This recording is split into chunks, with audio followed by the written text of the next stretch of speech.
ভাই সাংবাদিক যারা আছেন, সাংবাদিক যারা আছেন, এটা যদি এখনই বন্ধ না করেন আপনাদের সহ আমরা তালা মেরে দিব। আমরা কিন্তু এখানে তালা মেরে দিব। আপনারা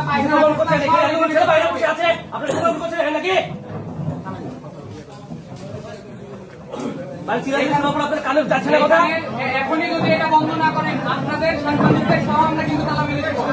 আমরা চাই না আমরা সাংবাদিকের সাথে কোন রকমের ব্যবহার করতে। আমরা